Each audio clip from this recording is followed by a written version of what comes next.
చెన్నై సిరుతాపూర్ బంగ్లాలో అగ్ని ప్రమాదం చోటు చేసుకుంది. బతికున్న రోజుల్లో జయలలిత ఆ బంగ్లాను గెస్ట్ హౌస్ గా ఉపయోగించుకున్నారు. బంగ్లాలో ప్రమాదంపై అనుమానాలున్నాయి. ఈ బంగ్లా చెన్నైకు 70 నుంచి 80 కిలోమీటర్ల దూరంలో ఉంటుంది. అగ్ని ప్రమాదానికి సంబంధించి మరింత సమాచారం మా చెన్నై కరెస్పాండెంట్ సంజయ్ అందిస్తారు. సంజయ్ చెప్పండి, ఈ ఫైర్ యాక్సిడెంట్ అంటే ఇది ప్రమాదమా లేకపోతే ఎవరైనా కావాలని చేశారా? క్రాంతి, ఏదైతే ప్రస్తుతం రాజకీయ అనిశ్చితి అన్నాడీఎంకే పార్టీలో కొనసాగుతున్న నేపథ్యంలో, అంతేకాకుండా రెండు వర్గాలు విలీనమవుతున్న పరిస్థితి, దినకరన్ కూడా పోలీస్ విచారణ ఎదుర్కొంటున్న పరిస్థితి. ఈ నేపథ్యంలో రాజకీయాలు వేడెక్కుతున్న తరుణంలో ఒకప్పుడు దివంగత ముఖ్యమంత్రి జయలలిత నివాసం ఉన్న ఏదైతే విడిదికి వెళ్తూ ఉండే చిరుదావూరు నివాసంలో ఈ రోజు అగ్ని ప్రమాదం చోటు చేసుకుంది. భారీ స్థాయిలో అగ్ని ప్రమాదం చోటు చేసుకున్నట్లు సమాచారం అందింది.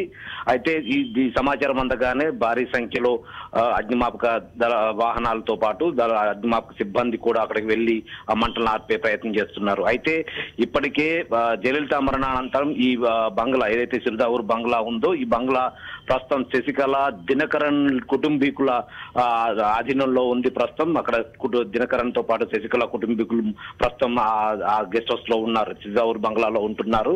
అయితే శశికళ జైలు పాలైన అనంతరం దినకరన్ ప్రస్తుతం వాటిని పర్యవేక్షిస్తున్నాడు. చిరుదావూరు బంగ్లాలో దినకరన్ కుటుంబ సభ్యులు కొందరు అందులో ఉంటూ దాన్ని పర్యవేక్షిస్తున్నాడు తెలుస్తుంది. అయితే ఈ నేపథ్యంలో ఢిల్లీ పోలీసులు దినకరన్ విచారణకు తీసుకురావడం, విచారణ కోసం చెన్నై వస్తుండటం, అంతేకాకుండా చెన్నైలోని ఎగ్మూర్ న్యాయస్థానంలో దినకరన్ పై ఉన్న ఓ కేసుకు ఆయన హాజరవుతుండటం, మొత్తానికి పార్టీ నుండి కూడా బహిష్కరించడం, దినకరన్ కుటుంబాన్ని బహిష్కరించడం నేపథ్యంలో అక్కడ చోటు చేసుకున్న ప్రమాదానికి, చిరుదావూరు బంగ్లాలో చోటు చేసుకున్న ప్రమాదానికి ఏదైనా అనుమానాలు ప్రమాదించేలా ఉన్నాయి. ఎందుకంటే ఆ చిరుదావూరు బంగ్లాలోనే మొత్తం జయలలితకు సంబంధించిన అత్యంత పత్రాలు కావచ్చు, లేకుంటే జయలలితకు సంబంధించిన ఆస్తుల వివరాలన్నిటి కూడా ఆ చిరుదావూరు బంగ్లానే ఉన్నట్టుగా కూడా కొద్ది రోజులుగా వార్తలు వెలువడుతున్న నేపథ్యం. అంతేకాకుండా జయలలితకు ఉన్న ఆస్తుల్లో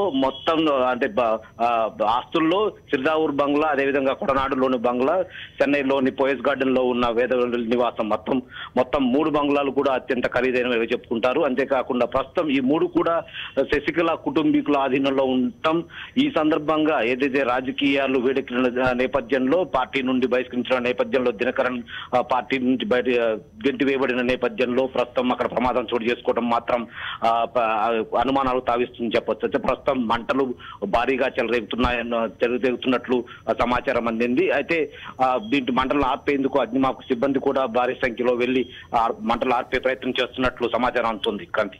ఓకే సంజయ్, మరికొద్దిసేపట్లో మళ్ళీ కాంటాక్ట్ చేస్తాం.